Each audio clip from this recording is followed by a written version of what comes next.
Assalamualaikum warahmatullahi wabarakatuh. Salam sejahtera bagi kita semua. Baik, saya akan menjelaskan tentang materi mata kuliah kewirausahaan. Pada materi pertama yang membicarakan tentang bagaimana pengertian kewirausahaan dan lain sebagainya. Bisnis bisa diartikan sebagai berbasis ilmu, inovatif, strategi, niat yang kuat, informasi dan teknologi, dan siap setiap saat. Jadi seorang wirausahawan harus mampu memiliki strategi yang inovatif untuk menarik khalayak luas untuk menjadi konsumennya, dan memiliki niat yang kuat untuk membuka peluang baru untuk menggapai satu peluang usaha yang berkualitas dengan dibekali informasi dan teknologi yang baik. Maka kualitas produksi yang dia ciptakan akan menjadi manfaat dan nilai tambah. Dan wirausahawan harus siap setiap saat, baik dalam kondisi apapun. Wirausahawan harus mampu memiliki inovasi-inovasi dan kreativitas terbaiknya untuk terus berkembang dan bertahan dalam bidang usaha yang dia geluti. Pengertian kewirausahaan merupakan suatu sikap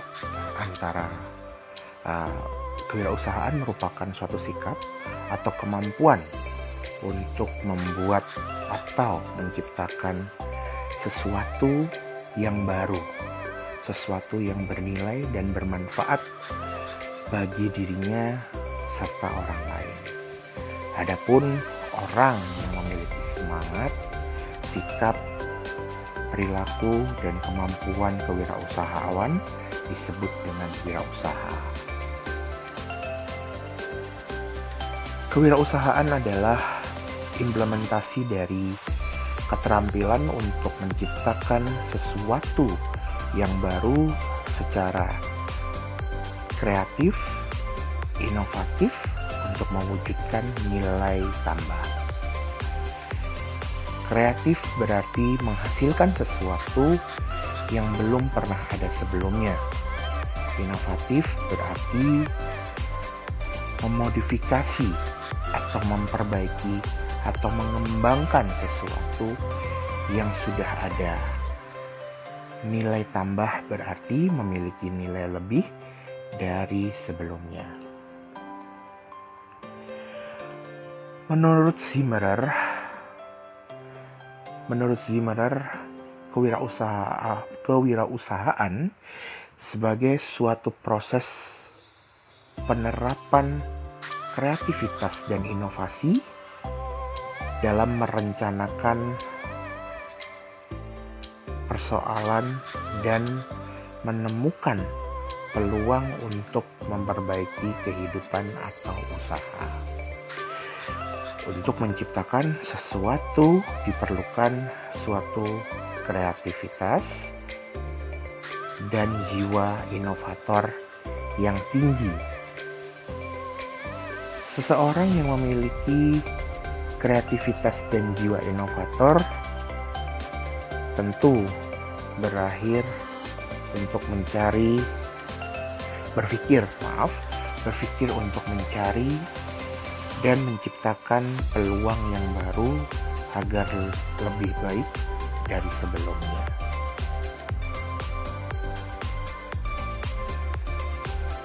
Kesimpulannya bahwasannya kewirausahaan ialah suatu kemampuan dalam hal menciptakan kegiatan usaha. Kemampuan menciptakan memerlukan adanya kreativitas dan inovasi yang harus terus-menerus untuk menemukan sesuatu yang berbeda dari yang sudah ada sebelumnya. Kreativitas dan inovasi tersebut pada akhirnya mampu memberikan kontribusi bagi masyarakat banyak.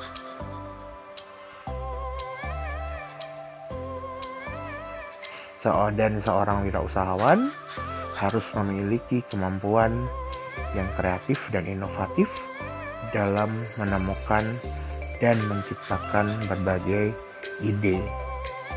Setiap pikiran dan langkah wirausahawan adalah bisnis. Maka seorang wirausahawan harus benar-benar dibangun dari niat awalnya.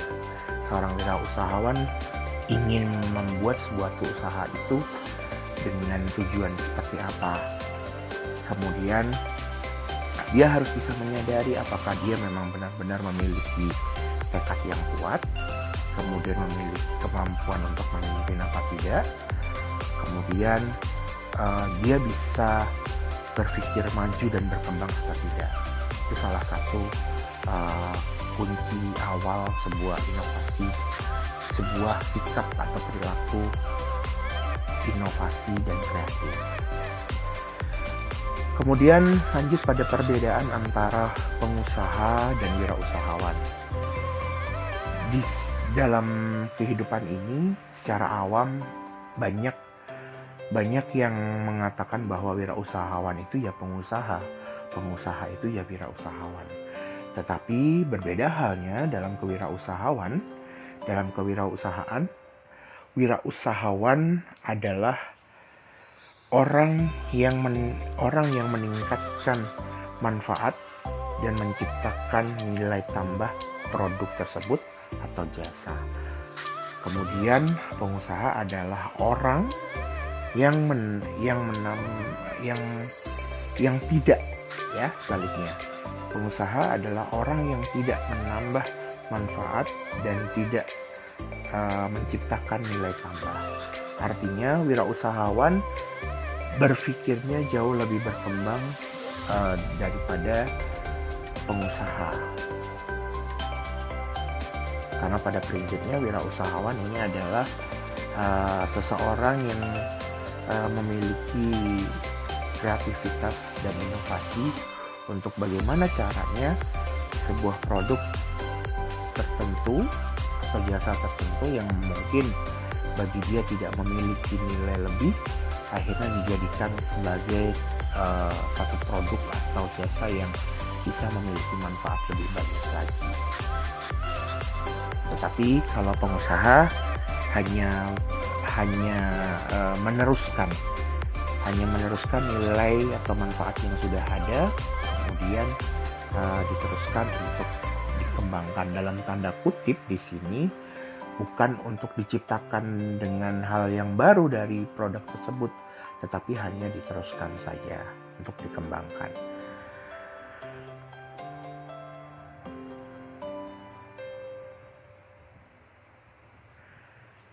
Berikutnya kita masuk dalam keuntungan dan kerugian menjadi wirausahawan.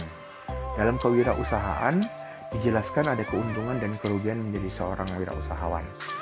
Keuntungan yang pertama adalah secara otonomi,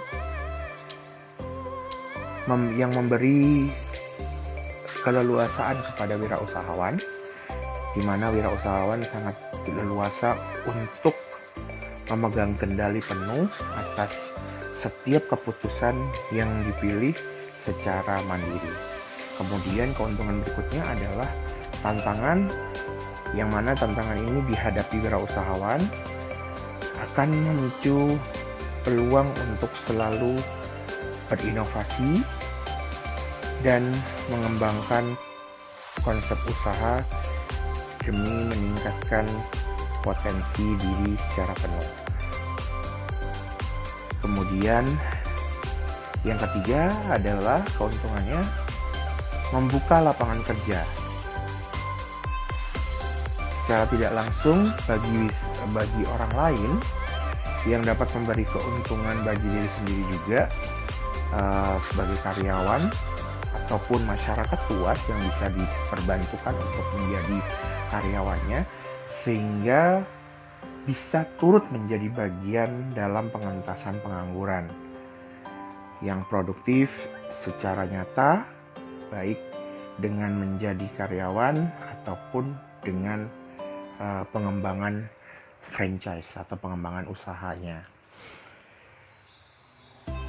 Kesimpulannya, tiga keuntungan yang ada di keuntungan menjadi seorang wirausahawan dalam kewirausahaan ada otonomi, tantangan, dan membuka lapangan pekerjaan. Ini jelas salah satu keuntungan utama yang bisa didapatkan oleh pengusaha tersebut.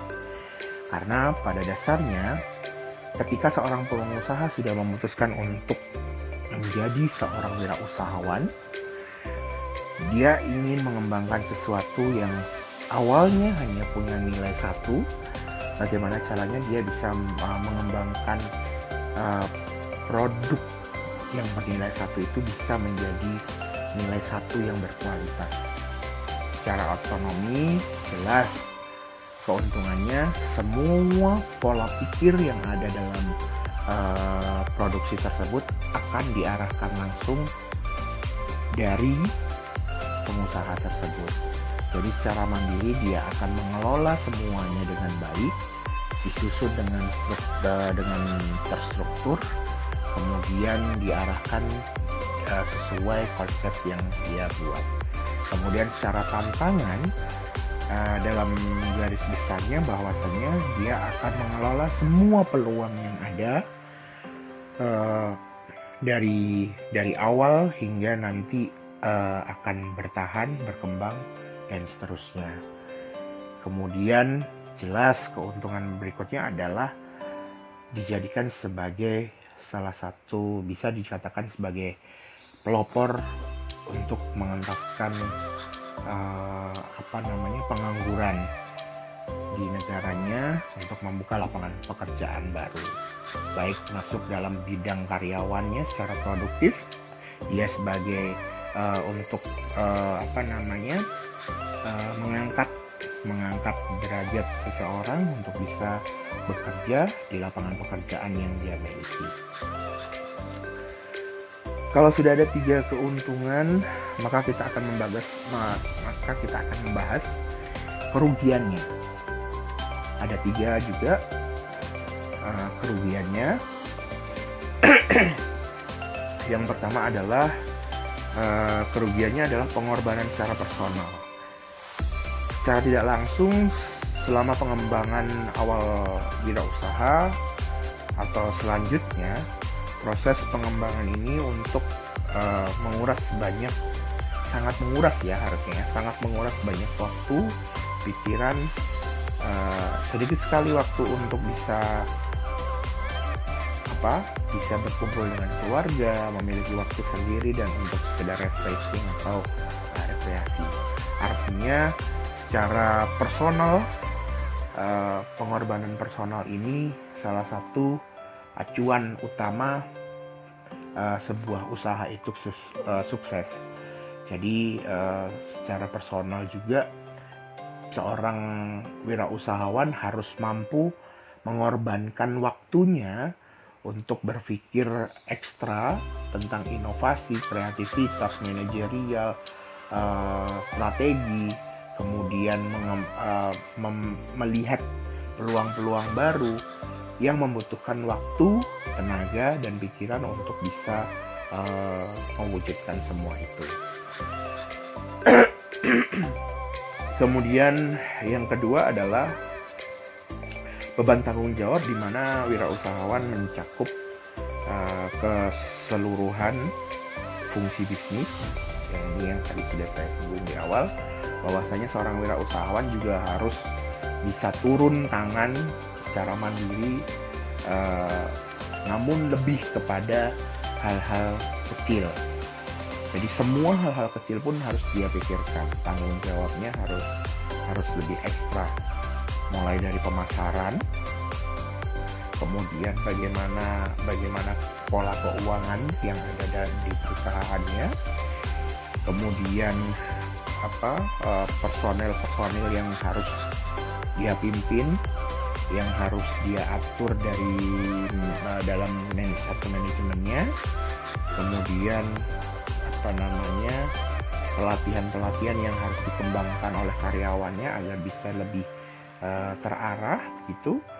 Kemudian pengadaan secara produksi maupun modal dan lain sebagainya. Kemudian yang ketiga adalah kecilnya margin dan besarnya kemungkinan gagal.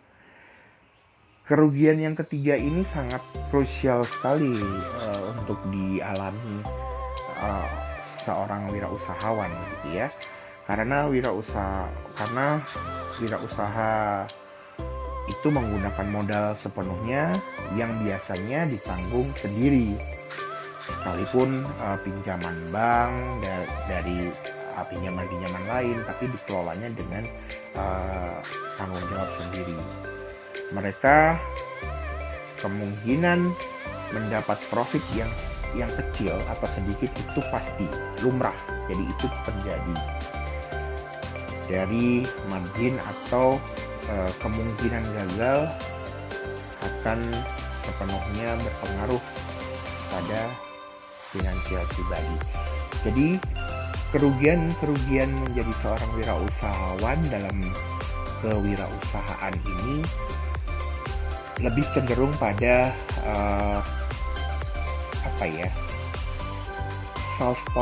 self potential. Jadi potensi diri yang ada di dalam pengusaha tersebut secara personal yang akan mereka korbankan. Baik yang pertama adalah modal usahanya yang dia dapatkan mungkin dari pinjaman atau mungkin investasi atau hibah dan lain sebagainya yang kemudian diolah sendiri, dikembangkan dengan konsep yang sudah ada, tujuan yang sudah ada, dengan strategi-strategi yang sudah dia susun secara manajerial, kemudian harus dijaga.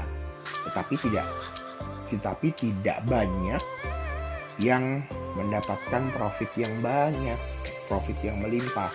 Karena memang itu sudah risiko seorang pengusaha atau seorang wirausahawan yang mau mengembangkan usahanya lebih kreatif dan inovatif harus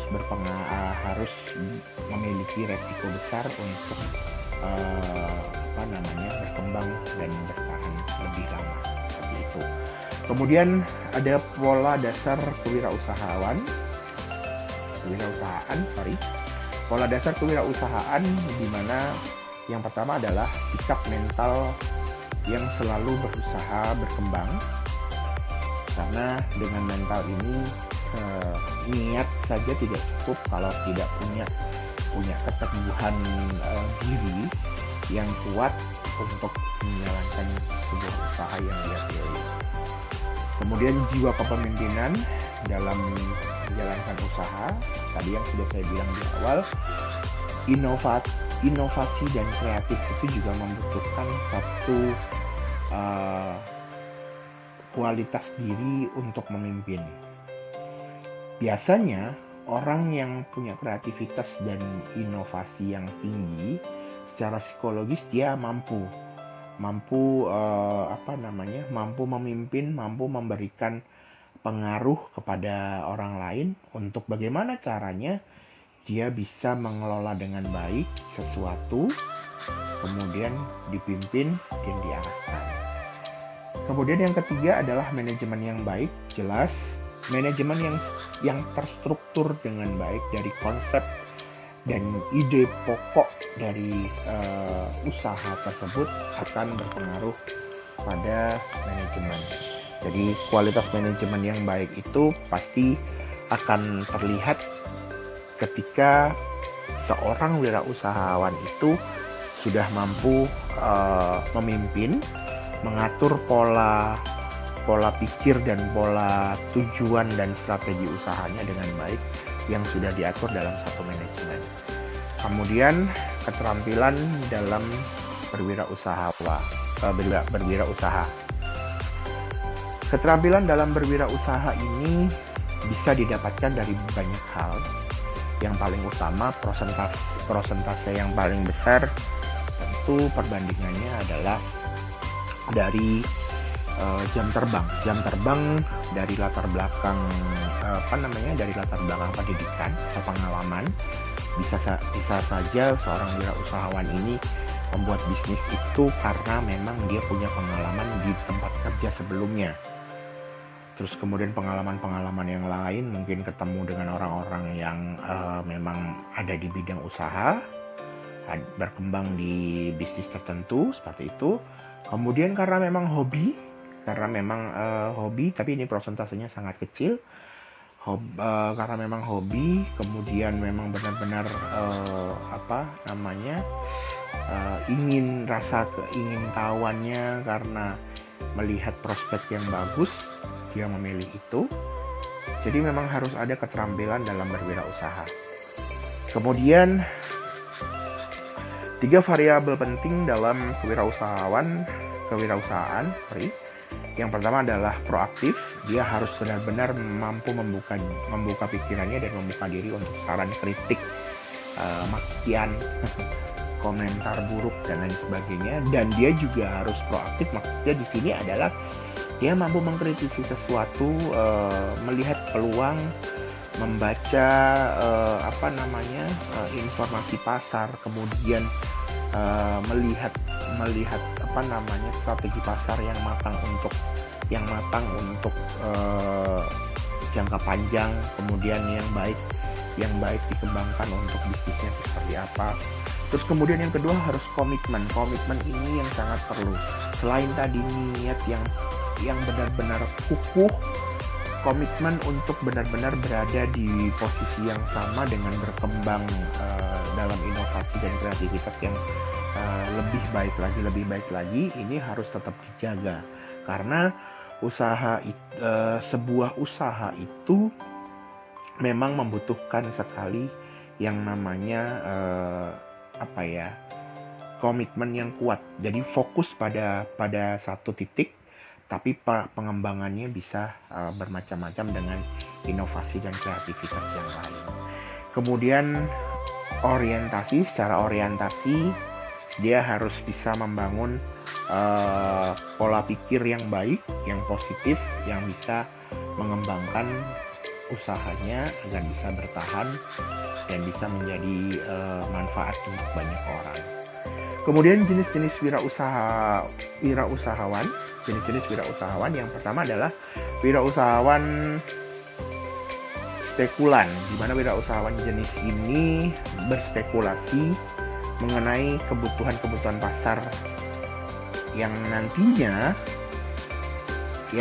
akan dibutuhkan dan mempersiapkannya sejak dini untuk menjadi pelopor, kalau bisa menjadi pelopor utama penyedia kebutuhan tersebut saat belum ada yang bersiap untuk menyabet atau istilahnya mengambil peluang tersebut. Jadi wirausahawan spekulan ini adalah salah satu wirausahawan yang ingin berkembang dan bisa menjadi pelopor peluang usaha yang utama diciptakan sendiri dengan kualitas yang baik seperti itu dalam jangka panjang. Ini prosesnya sangat lama seperti itu. Kemudian yang kedua adalah wirausahawan arbiter, di mana wirausahawan jenis ini juga mencari peluang sama seperti tadi spekulan. Cuma bedanya dengan mengisi kekosongan ketersediaan kebutuhan pasar tanpa menunggu waktu mendatang. Jadi secara proses dia lebih cepat untuk mengendalikan pasar. Jadi kebutuhan konsumen saat itu bagaimana, strategi pasarnya bagaimana, peluangnya memang sudah ada, dia akan masuk ke situ tanpa melihat bagaimana nanti ke depannya akan dibutuhkan lagi atau tidak. Dia hanya berpikir bagaimana caranya saat itu ada peluang, saat itu saya masuk, seperti itu. Kemudian wirausahawan inovator. Wirausahawan jenis ini sangat fleksibel untuk mengisi kebutuhan pasar atau menciptakan pasar baru. Beda dengan spekulan dan dengan arbiter, yang dimaksud dengan wirausahawan inovator ini, dia lebih memikirkan bagaimana caranya untuk mencari peluang secara kualitas, ya, secara kualitas. Jadi dia akan melihat peluang pasar yang sudah ada, kemudian dia masuk ke dalamnya, melihat prospeknya seperti apa, baru dia akan menciptakan sesuatu hal yang berkualitas, yang baru, bisa saja baru, ya, karena dia bisa juga merubah pasar baru, atau juga bisa mengikuti tren yang sudah ada, tetapi polanya dirubah, produksinya dirubah, mungkin tatanannya dirubah, kuantitasnya ditambah agar memiliki kualitas dan manfaat yang jauh lebih tinggi dan bernilai, seperti itu. Kemudian masuk pada watak wirausahawan. Dalam kewirausahaan, watak wirausahawan di sini dijelaskan adalah yang satu, harus mempunyai kepercayaan diri yang tinggi. Kepercayaan diri yang tinggi ini perlu digarisbawahi bahwa seorang wirausahawan itu harus yakin bahwasannya usaha yang dia pilih itu adalah usaha yang mampu dia jalani dengan berbekal kemampuan yang dia miliki, berbekal semua keahlian yang dia miliki, dan berbekal dari latar belakang pendidikan yang dia miliki. Dia harus percaya diri untuk bisa menjalankan usaha tersebut. Kemudian yang kedua, memiliki orientasi yang terukur. Jelas tadi yang sudah saya katakan di awal, seorang wirausahawan itu harus punya orientasi pemikiran yang sudah diatur, sudah disusun secara rapi, mulai dari ide usaha, konsepnya seperti apa, kemudian tujuannya seperti apa, strategi pasarnya bagaimana, kemudian komunikasi pemasaran yang akan dia gunakannya seperti apa, kemudian labelnya harus bagaimana, dan lain sebagainya. Kemudian kesiapan untuk mengambil risiko. Jelas, kalau tadi di awal sudah disinggung tentang wirausahawan itu harus siap mental, adalah siap sedia setiap saat. Ini adalah maksudnya dia harus bisa meminimalisir resiko, tapi juga dia harus tetap bisa beradaptasi dengan resiko. Jadi resiko yang diambil, dia harus tahu kekurangan dan kelebihannya apa. Jadi ketika dia sudah akan masuk dalam usaha yang mungkin lebih besar lagi, karena usaha yang pertama sudah berkembang pesat, dia harus bisa tahu resiko yang sudah diambil ini adalah resiko yang terbaik atau tidak, seperti itu. Kemudian mempunyai jiwa kepemimpinan.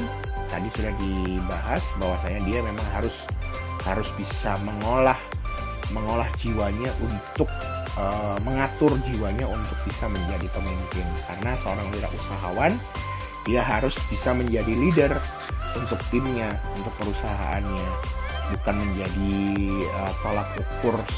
hanya menjadi tolak ukur untuk pengikutnya saja, tetapi dia harus bisa memimpin dengan arif dan bijaksana, yang bisa mengatur pengelolaan usahanya ini bisa berkembang dengan baik. Kemudian orisinal, ini salah satu watak pemikiran yang harus ada dalam diri seorang wirausahawan, karena orisinal ini cara berpikir yang sederhana, yang dilihat secara khusus itu mungkin belum ada, namun peluangnya banyak, tapi belum ada yang bisa mendapatkan bisa masuk dalam peluang itu, dan kemudian bisa berkembang memiliki konsep yang mempunyai nilai tinggi. Nah, ini yang harus digali oleh seorang wirausahawan. Dan yang terakhir adalah visioner. Dia harus punya tekad dengan visi yang dia buat secara manajemen. dia harus bisa mengembangkan setiap visi jangka panjang. Visi ini adalah jangka pendek yang harus dikembangkan, yang harus dijalankan agar semua strategi, semua tujuan, semua konsep yang ada dalam usahanya itu bisa bertahan dan berkembang lebih baik lagi. Kunci sukses, kemudian melihat dari kunci sukses seorang wirausaha. Dalam kewirausahaan, kunci sukses di sini ada 5. Yang pertama adalah berkomitmen terhadap usaha Anda, jelas. Dia harus bisa terus, tidak perlu harus berkembang itu memiliki usaha yang bermacam-macam, tidak. Satu usaha pun yang penting dia punya tekad yang kuat, yakin bahwasanya usaha ini memang usaha yang baik, yang bisa dia kembangkan, maka fokuslah di situ. Kemudian yang kedua, berbagi keuntungan dengan semua yang membantu Anda. Jadi kunci sukses seorang wirausaha ini nggak pelit, tidak perhitungan. Dalam tanda kutip ya, bahwasanya dia harus bisa menghargai setiap jerih payah orang lain untuk usahanya, untuk bisnisnya, untuk pengembangan usahanya, orang-orang yang sudah mensupport dia selama ini. Kemudian yang ketiga adalah motivasi mitra Anda. Dia harus bisa membangun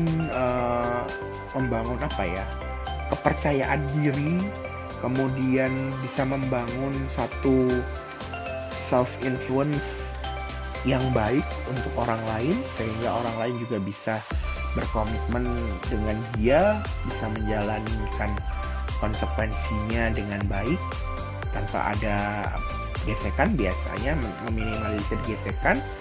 Dia juga harus, seorang pengusaha ini, seorang wirausaha, kunci suksesnya dia harus bisa menjaga semua itu dengan mitra usahanya. Kemudian yang keempat, menghargai semua orang yang membantu Anda. Tadi yang sudah saya katakan di awal, menghargai baik secara materi ataupun menghargai secara moral ya, secara kepercayaan. Itu adalah salah satu tolak ukur bagaimana orang-orang yang ada di belakang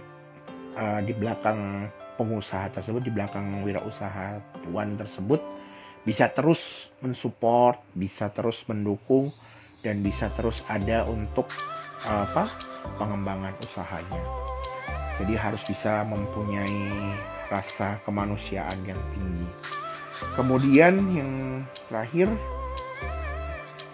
rayakan setiap keberhasilan. Artinya merayakan di sini bukan kita foya-foya dan menghambur-hamburkan semua keuntungan yang ada, tetapi di sini lebih tepatnya adalah rasa syukur, di mana salah satu usaha yang sudah dijalani mungkin bisa berkembang.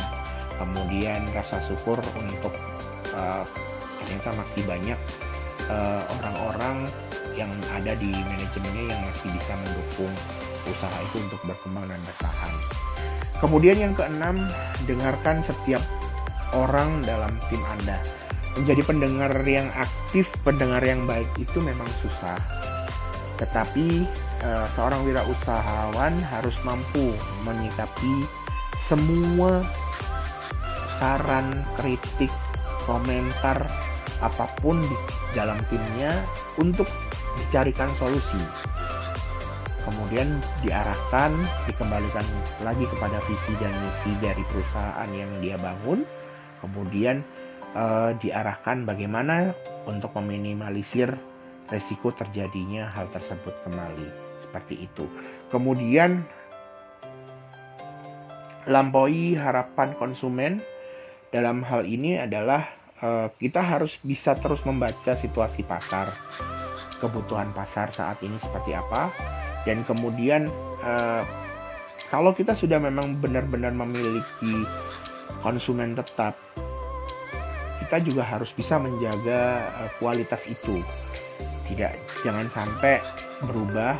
Kalaupun berubah, paling tidak harapan konsumen jelas tidak berubah yang signifikan, tidak berubah yang merugikan, seperti itu.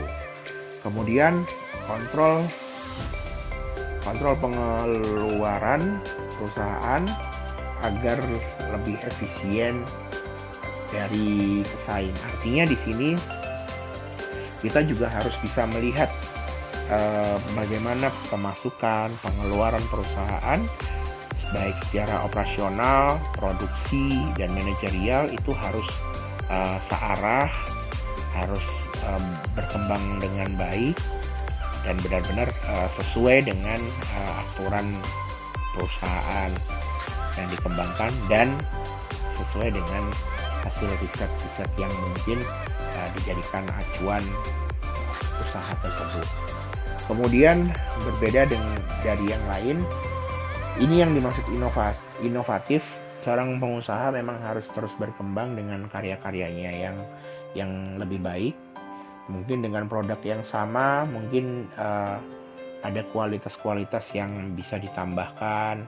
Kemudian ada perubahan satu inovasi terobosan terbaru yang memungkinkan untuk konsumen tertarik membelinya, seperti itu. Kemudian masuk pengertian pada business plan. Ada beberapa pengertian tentang business plan. Business plan merupakan suatu dokumen yang menyatakan keyakinan akan kemampuan sebuah bisnis untuk menjadi barang dan jasa dengan menghasilkan keuntungan yang memuaskan dan menarik bagi penyandang dana. Jadi secara tidak langsung business plan ini adalah salah satu dokumen bagaimana pengusaha menyusunnya untuk menarik para penyandang dana ini untuk berinvestasi di perusahaan kita. Kemudian business plan merupakan dokumen tertulis yang menjelaskan rencana perusahaan atau pengusaha untuk memanfaatkan peluang-peluang usahanya atau business opportunity yang terdapat di lingkungan eksternal perusahaan, menjelaskan keunggulan bersaing, competitive advantage, usaha, serta menjalankan berbagai langkah yang harus dilakukan untuk menjadikan peluang usaha tersebut menjadi suatu bentuk usaha yang nyata. Kemudian business plan adalah sebuah selling dokumen yang mengungkapkan daya tarik dan harapan sebuah bisnis kepada penyandang dana potensial.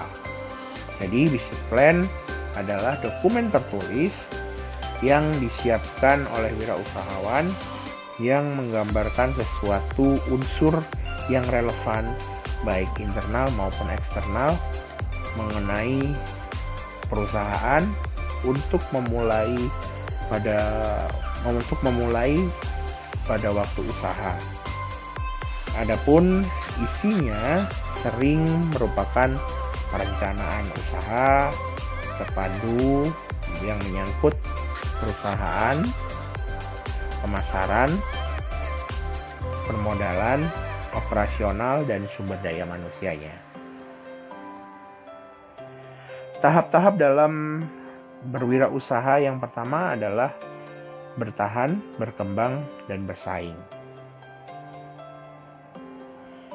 Secara garis besar, bertahan itu tahapnya adalah tahap-tahap untuk bertahan dalam kewirausahaan adalah bagaimana caranya pengusaha atau wirausahawan berpikir untuk dia bisa mengelola usahanya dengan sebaik mungkin, dikenal, kemudian berproses untuk mencukupi kemauan pasar, kemudian melihat peluang pasar yang ada, kemudian masuk ke dalamnya untuk mengetahui kira-kira seperti apa yang dibutuhkan oleh konsumen. Lalu kedua, berkembang. Pengusaha berpikir terus secara inovatif dan kreatif untuk menjadikan usahanya ini bukan lagi dikenal, bukan lagi dicintai, tetapi untuk dikembangkan secara produksi, bisa mungkin dengan hal-hal yang kecil seperti perubahan tentang inovasi kualitas, inovasi bentuk atau packaging, kemudian inovasi tentang produknya sendiri itu seperti apa. Kemudian harus mampu bersaing. Setelah berproses untuk bertahan dan berkembang, dia harus mampu bersaing dengan menciptakan kreasi-kreasi yang baru yang diakui bahwasanya itu adalah produk dari perusahaan wirausahawan tersebut. Kemudian aset yang perlu diperhatikan dalam wirausaha, yang pertama adalah SDM, sumber daya manusia. Seorang wirausahawan harus punya pemikiran yang kuat, kira-kira dia akan mempekerjakan orang yang seperti apa, kriterianya harus seperti apa. Itu harus dicari. Kalau sudah dapat, itu harus dipertahankan dengan baik. Nah, tolak ukurnya nanti akan dilihat dari pola kerjanya, kemudian struktur secara manajerialnya, dia akan dimasukkan di mana, diletakkan di mana, kemudian job desk-nya seperti apa, dan pengupahan atau penggajiannya nanti seperti apa. Kemudian aset yang kedua adalah inventaris. Hal ini nanti akan dikembangkan dalam segi juga nanti yang akan dibahas di pendanaan, bahwasanya secara inventaris aset ini juga harus bisa dipertahankan. Aset tetapnya seperti misalnya bangunan, aset tanah dan lain sebagainya, ini harus didukung dengan kualitas, mulai dari lokasi untuk usaha, untuk produksi, kemudian bagaimana kualitas pasar di lingkungan sekitarnya, kemudian letaknya memang strategis atau tidak itu. Terus kemudian yang ketiga adalah branding. Nah, ini kekuatan pada branding ini yang kadang-kadang masih sulit untuk terus dikembangkan, karena branding ini akan bisa bertahan itu karena kita sudah bisa melampaui kebutuhan konsumen, bisa melihat kebutuhan pasar secara detail, yang kemudian kita backup dengan baik, bahkan kita bisa menjadi pelopor, maka kita akan dapat positive branding. Kemudian jaringan ini di sini adalah mitra usaha. Mitra usaha bisa saja rekan kerja, bisa saja rekan bisnis, bisa juga melalui rekan kerjasama, baik usaha atau mungkin kerjasama yang lain. Kemudian reputasi sosial beda tipis dengan branding, cuman bedanya kalau reputasi sosial dia secara personal, dia akan melihat pengusahanya itu seperti apa sih, seorang wirausahawan yang mendirikan produk itu tuh kayak apa sih, dia punya profil baik nggak ya gitu. Kemudian dia seorang wirausahawan harus mampu menjaga reputasi sosial itu untuk perusahaan dan nama baik produk-produknya, seperti itu. Kemudian pembuatan peta bisnis. Dalam bisnis plan, pembuatan peta bisnis ini harus terstruktur. Yang pertama harus ada penentuan posisi dan arah pengembangan usaha. Jadi penentuan posisi ini bisa banyak hal. yaitu memang dari tujuan usahanya apa, konsepnya juga harus ada, kemudian arah pengembangannya kemana. Memang untuk kadang ada yang memanfaatkan usaha memang untuk diciptakan memang berdasarkan hobi, berdasarkan pengalaman kerja, atau berdasarkan memang ingin menarik ingin masuk ke masuk ke peluang pasar baru aja, misalnya seperti itu. Kemudian 2, struktur persaingan industri. Dalam hal ini harus tahu kira-kira produk yang dia buat itu memang sudah ada apa belum sebelumnya. Jadi kita akan seorang wirausahawan harus bisa memprediksikan itu, sehingga tahu secara persaingan itu untuk produksi dalam segi industrinya kita akan mengelola di bidang yang seperti apa. Kemudian yang ketiga adalah kehati-hatian dalam melakukan ekspansi, di mana garis besarnya adalah harus bisa menangani semua pola usaha itu secara merata.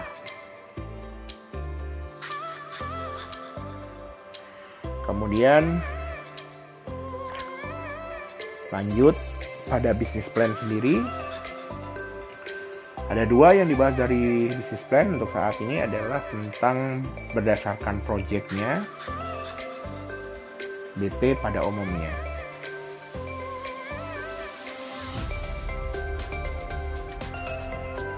Perencanaan bisnis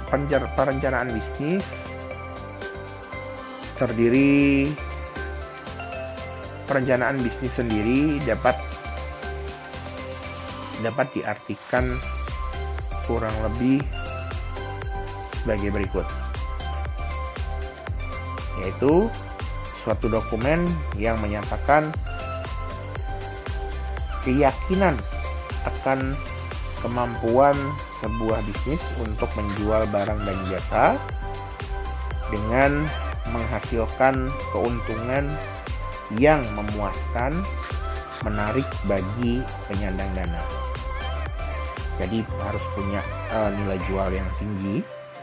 Dokumen tertulis yang disiapkan oleh wirausaha yang menggambarkan semua unsur-unsur yang relevan, baik internal maupun eksternal, mengenai perusahaan untuk memulai suatu usaha. Isinya sering merupakan mulai dari perencanaan, terpadu menyangkut pemasaran, permodalan, manufaktur, dan sumber daya lainnya.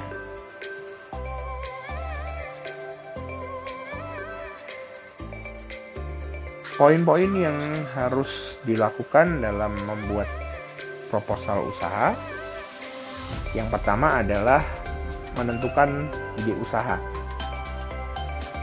Membuat usaha yang benar-benar baru, kemudian mengembangkan usaha yang sudah ada, meniru usaha lain yang telah ada. Artinya dalam menentukan ide usaha, kita lihat gambarannya, kita akan mengarah kepada yang mana. Jika membuat usaha yang baru, maka kita harus tahu peluang pasarnya seperti apa. Kemudian mengembangkan usaha yang sudah ada, ini biasanya dengan usaha kerjasama atau mitra usaha, kemudian dikembangkan dengan idenya sendiri. Kemudian meniru usaha lain yang telah ada, ini bukan menjiplak, tetapi dia lebih menentukan kepada hal yang sama, yang mungkin nilai manfaatnya sama, tapi kualitasnya berbeda, seperti itu. Kemudian yang kedua adalah menentukan nama perusahaan. Ini tadi seperti halnya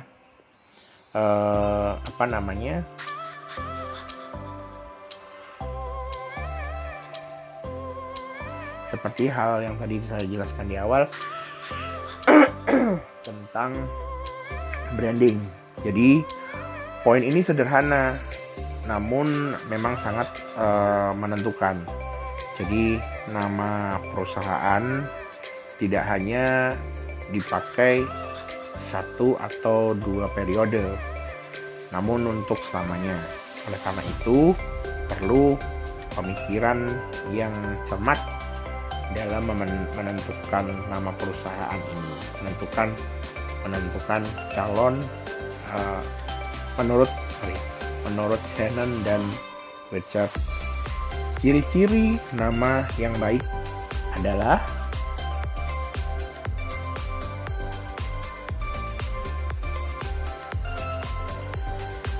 kurang lebih seperti ini.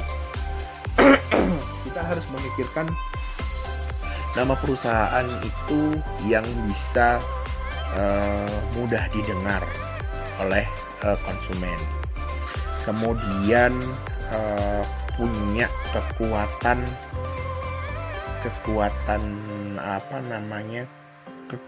dalam segi ingatan dari konsumen, mudah diingat seperti itu ya. Terus kemudian sederhana tapi selalu memiliki relevansi yang kuat dengan produk yang dia hasilkan. Contoh seperti yang ada di sini ya, seperti XL, kemudian Tiki titipan kilat yang sudah ada. Tiki titipan kilat ini kan sudah jelas bahwasanya oh ya ini memang jasa pengiriman, terkenalnya seperti itu. Terus kemudian ada Speedy ini adalah untuk barang dan jasa untuk pelayanan internet. Terus kemudian Flexi, zaman dulu banget ini ya, seperti itu. Jadi harus punya satu nama perusahaan yang memang bisa terukur dan memang mudah diingat oleh para konsumennya. Kemudian yang ketiga adalah membuat executive summary. Membuat executive summary di sini merupakan penjelasan singkat mengenai isi proposal yang diberikan. Maksimum 1 halaman yang dapat mencakup semua isi proposal bisnis yang diajukan. Mampu memberi kesan menarik dan meyakinkan secara cepat. Kemudian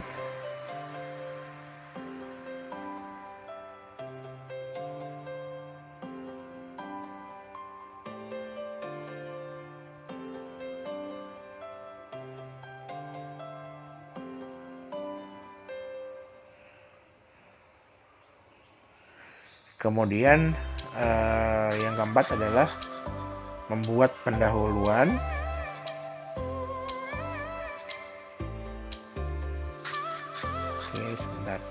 Membuat pendahuluan.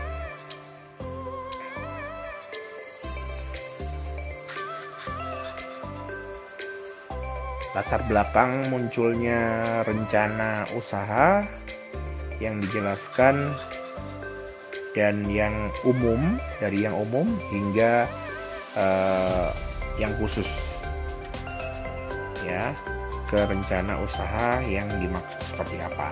Kemudian dapat dilengkapi dengan poin tujuan dan manfaat usaha. Kemudian sebaiknya didukung oleh data aktual berkaitan dengan rencana usaha yang dimaksud. Artinya di sini mungkin data survei tentang usaha yang mungkin sudah ada saingannya seperti itu, atau mungkin keuntungannya data sekilas tentang perusahaan yang dia akan bangun seperti apa. Kemudian tujuan usaha yang dia rintis itu seperti apa, itu harus dijelaskan dalam membuat sebuah bisnis plan. Kemudian berikutnya yang kelima adalah membuat profil usaha. Membuat profil usaha ini harus ada nama usaha ya. Kemudian harus ada produk itu barang atau jasa yang akan ditawarkan. Bila perlu memang harus diberikan ilustrasi secara visualnya, seperti apa gambarannya, kemudian dijelaskan keunggulannya seperti apa. Kemudian kalau jasa pelayanan tambahan yang akan diberikan bila ada, kemudian lokasi usaha lengkapi dengan peta, maps-nya juga dimasukkan, terus kemudian foto foto lokasinya, bentuk bangunan tempat produksinya misalnya, seperti harus jelas ditampilkan. Kemudian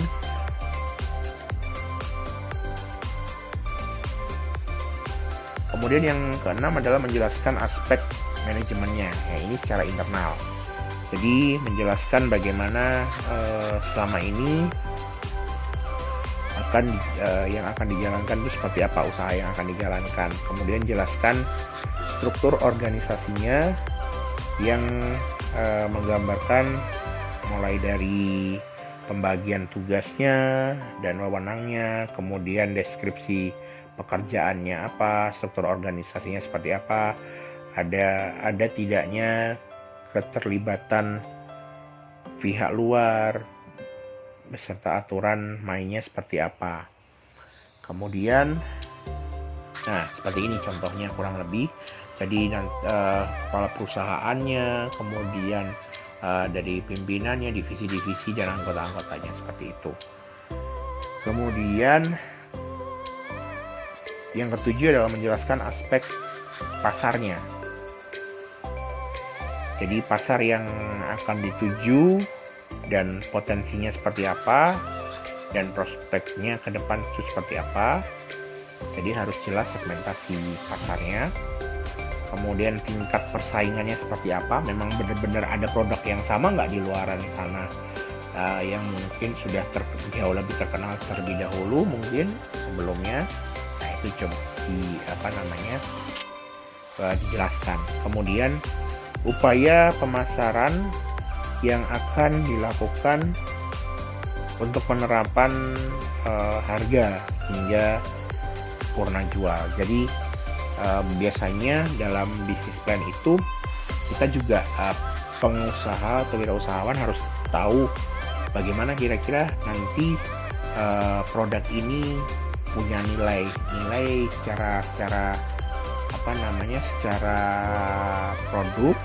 produksinya itu memang baik, dari kualitas harganya baik, nanti dijual kembalinya juga bagus, dinilai pada nilai yang tetap.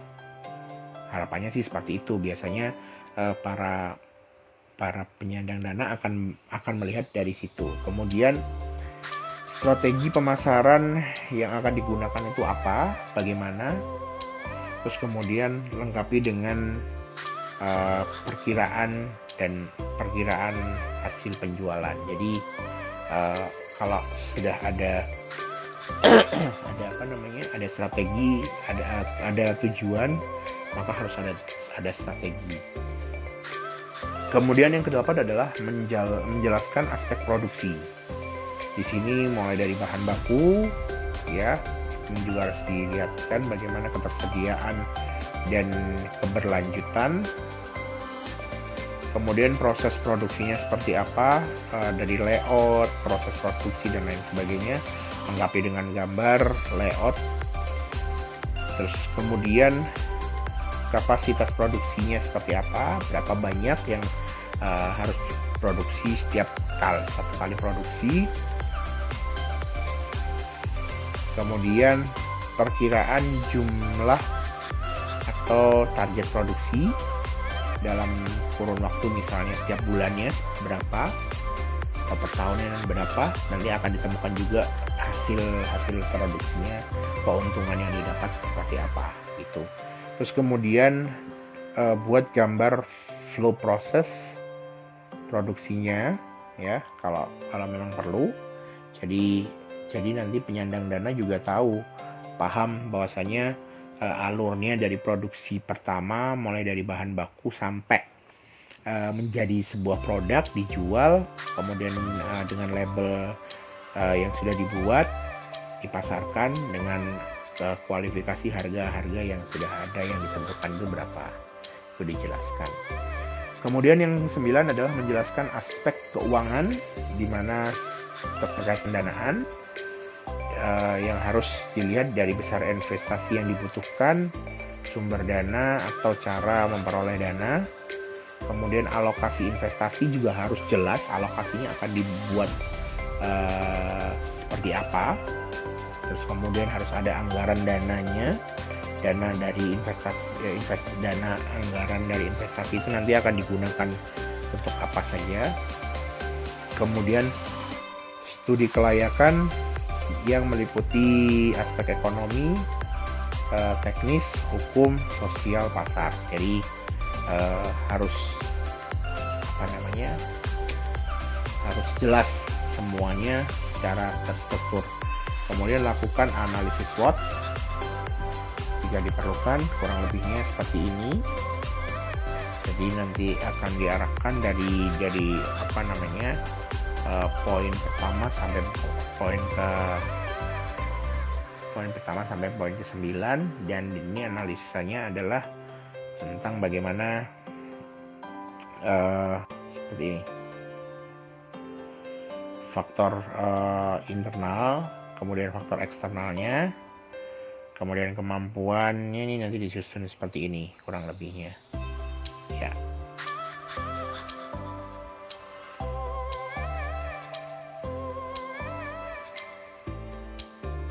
Jadi analisis ini dibuat juga untuk sebagai satu data untuk meyakinkan penyandang dana agar bersedia memberikan dana segarnya untuk perusahaan kita. Kemudian yang ke-10 adalah menjelaskan aspek lainnya. Di mana aspek lainnya di sini adalah dari kendala yang mungkin timbul dan alternatif atau solusinya untuk pemecahannya seperti apa. Jadwal kegiatan biasanya disusun dengan time schedule begitu, dari jadwal produksinya, kemudian jadwal pemasarannya, jadwal pengelolaan untuk produk dan lain sebagainya, untuk pengenalan pasarnya dari segi komunikasi pemasarannya seperti apa. Kemudian tambahkan informasi yang tidak masuk ke poin-poin sebelumnya, namun penting untuk disampaikan. Misalnya hal-hal yang bersifat eksternal seperti survei pasar dan lain sebagainya. Kemudian yang 11 menyiapkan lampiran dari jadwal aktivitas tadi. Terus kemudian data pendukung lainnya mulai dari peta lokasi, gambar bangunan tempat produksi dan lain sebagainya. Kemudian rincian dan perhitungan dari aspek keuangan, mulai dari biaya produksi, terus kemudian daftar harga, terus kemudian rincian kas masuk dan keluar juga harus ada. Kemudian profil lengkap sumber daya manusianya yang akan mengelola itu siapa saja, itu harus ada. Kemudian lampiran lain yang diperlukan. Kemudian yang ke-12 adalah membuat presentasi yang menarik. Jadi sebuah bisnis plan itu harus disusun dengan dalam segi presentasi itu harus yang bisa dilihat itu menarik dalam hal punya interaktif yang kuat dan memang benar-benar menarik penyajiannya mungkin, kemudian penjelasannya, kemudian harus singkat namun jelas dan meyakinkan bahwasanya memang perusahaan ini memang membutuhkan dana untuk investasi agar produksi ini berkembang untuk pengelolaan dan untuk pengembangan usaha yang seperti apa. Itu dijelaskan dengan semenarik mungkin, disertai dengan grafik dan animasi dan disiapkan backup.